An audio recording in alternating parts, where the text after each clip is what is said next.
شبی پرسید از من همسر من، که ای محبوب من ای شوهر من، در این دنیای پر آشوب و تشویش، چه داری آرزو اندر دل خویش؟ بگو تا من از آن آگاه گردم، ز جان و دل تو را همراه کردم. به شوخی گفتمش ای همسر من، بود شور و هوسها در سر من.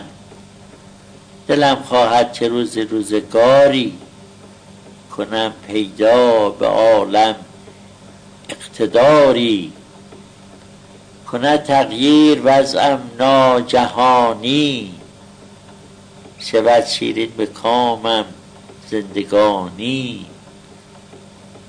بیابم منصب و جاه و جلالی، بیابم قدرت و مال و منالی.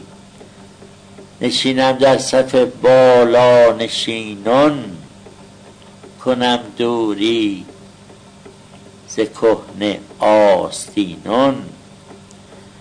بگیرم توی مجلس ها قیافه، ز پرحرفی کنم جمعی کلافه.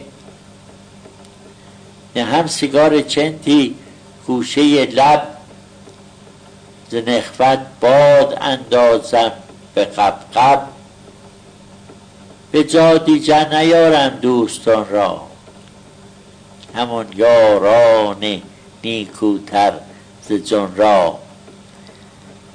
بگردانم رخ از دیدار خواهر، نباشم هیچ جویای برادر. کند هر جه سلامم ناتوانی، دهم در پاسخش سر را تکانی. نشینم با تکبر در کادیلاک، کنم از گرد و خاک خویش کولاک. به خلق بیریا و صاف و ساده، دهم تحویل حیث و افاده. به نام کسب و عنوان تجارت، کنم بیچارگان را سخت غارت.